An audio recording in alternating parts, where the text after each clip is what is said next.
Kentucky boys on one winter's morn. In 1847, old Bill Miner was born. Even before he became the first train robber in the history of Canada, Billy Miner had built quite a reputation for himself. They called him the Gray Fox, the last of the old-time Western bandits. Robin Hood or not, the legend of Billy Miner was beginning to take shape. He and Alkali Jim were captured, of course. The driver whose watch they returned was able to identify them. And they both found themselves back in San Quentin, this time sentenced to 14 years. Billy Miner had been free for just over a year. Now he was back in prison. He was only 25 years old, and yet already a veteran of San Quentin. Alkali Jim would die in jail, but Billy was planning his first escape.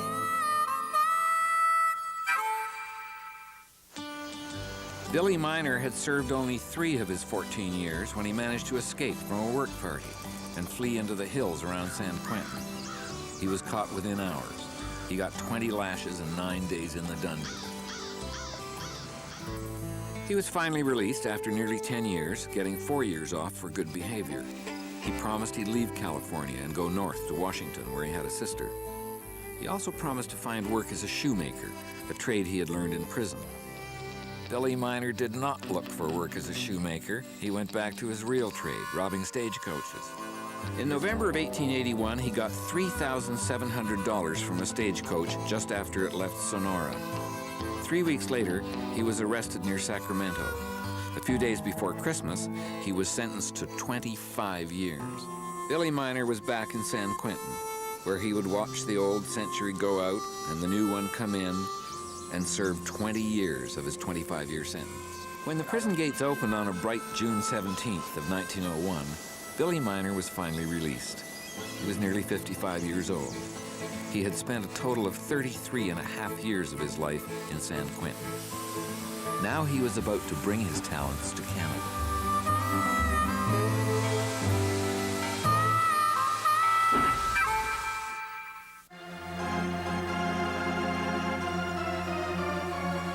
The Great Train Robbery was playing in the newfangled movie houses of California in the summer of 1903, and that September in Oregon, Billy Miner attempted to rob his first train. It was easier in the movies.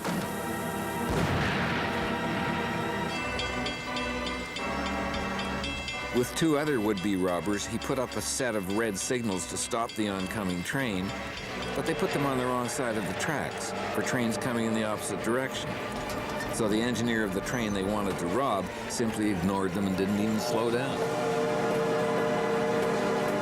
They tried again 4 days later, and this time decided to simply board the Oregon Express as it stopped at a station. Then they put on their masks and clambered over the coal tender to the engine where, with guns drawn, they told the engineer to stop, which he did. They knew the money was kept in the express car, but they didn't know that it also contained an armed guard who immediately opened fire and hit one of the bandits in the head. Bill Miner and the 3rd member of the gang, a 17-year-old boy named Charles Hohen, ran away empty-handed. Within a few days, the injured robber told all. In 1903, Pinkertons issued a damning reward poster giving a full description and added, Billy had been identified for the Colorado robberies, but he'd managed to evade capture. However, he now had to find a better class of bandit to work with.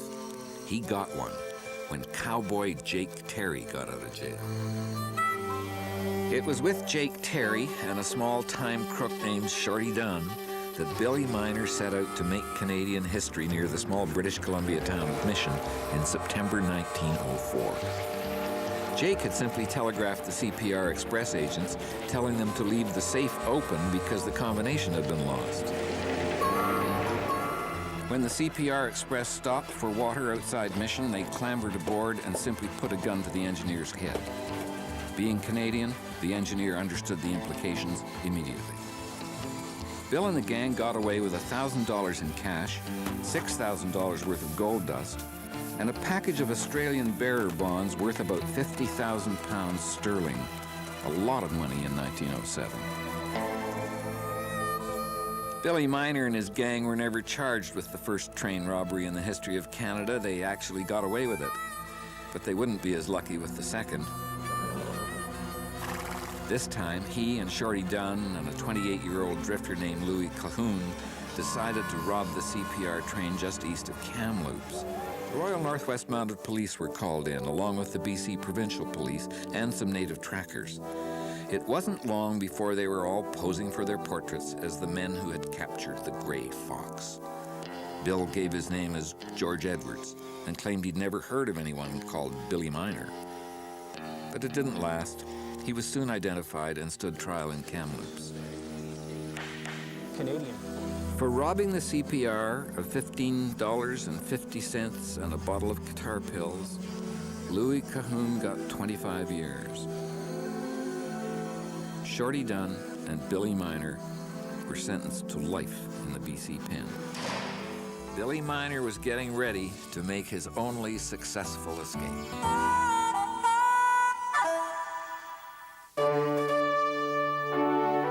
Billy Miner now had to learn how to do time in Canada. On August 8th, 1907, it was reported that Billy Miner and 3 other convicts had escaped by digging a hole underneath the fence, crawling through it, and running into the nearby countryside. In the meantime, the Grey Fox slipped over the border and back into the U.S. He lived quietly for a couple of years, and it seemed that he'd finally retired. But in 1911, 64-year-old Billy Miner was in the state of Georgia, about to rob his last train.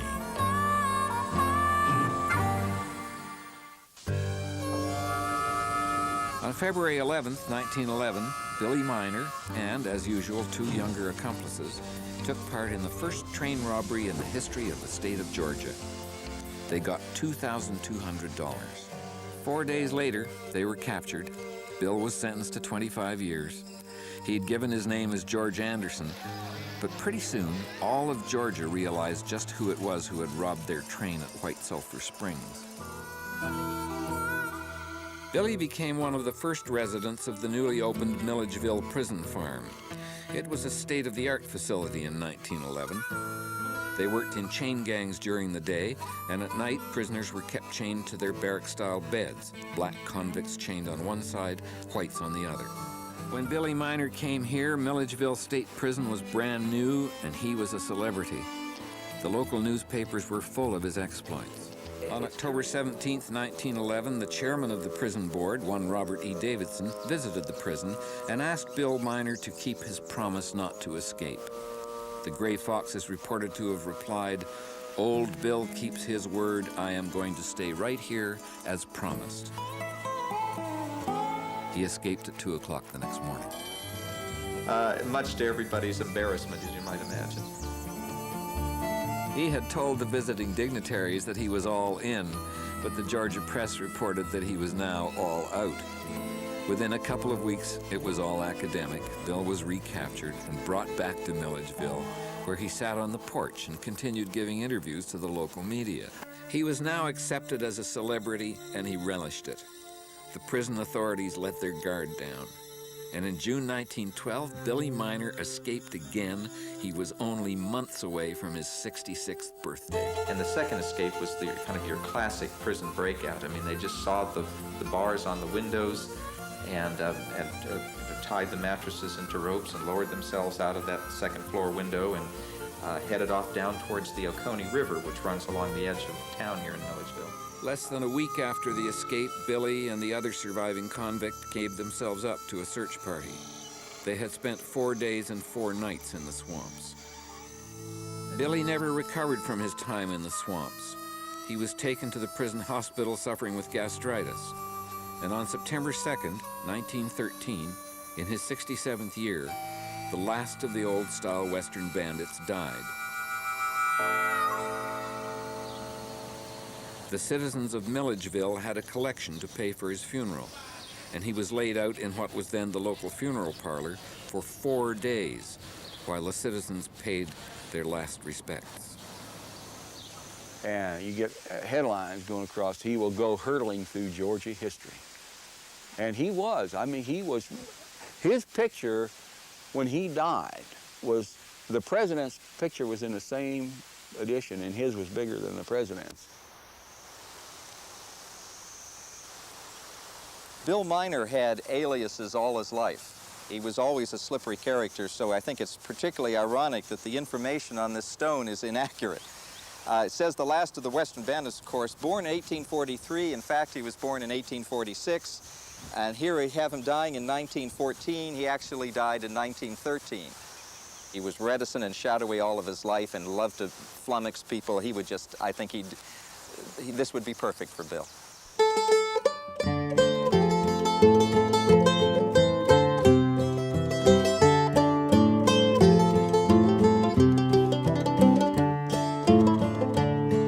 Way down in old Kentucky, boys, on one winter's morn in 1847, old Bill Miner was born.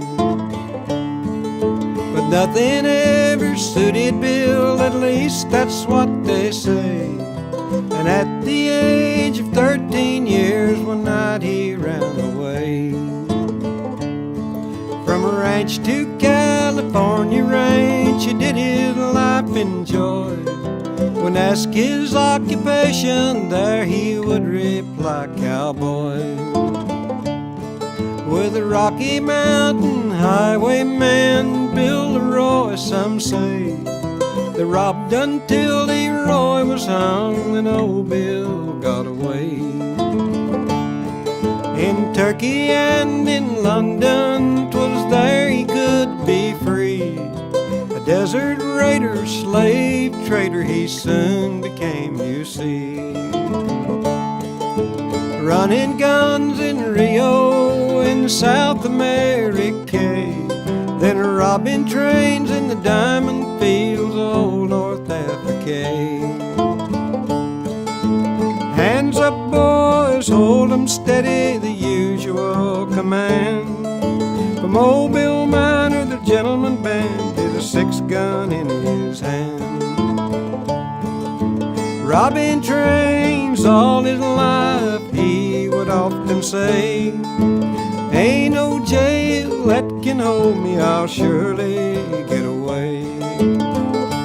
Oh, I'll surely get away.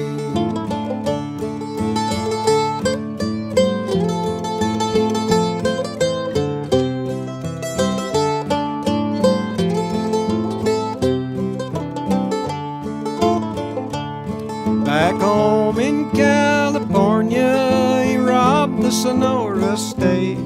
San Quentin prison and 20 years brought him to middle age. And they let him out for being good in 1901. The 20th century, he was young, he bought himself a gun. Up on that mainline CPR, he stopped the fast mail train. Got a life in New Westminster pen in the old Victoria rain. But Bill was good to his word, he knew what he was about. 35 feet of tunnel in 1907 he dug out. Hands up, boys, hold 'em steady, the usual command. From old Bill Miner, the gentleman bandit, a 6-gun in his hand. Robbing trains all his life, he would often say, ain't no jail that can hold me, I'll surely get away. Oh, I'll surely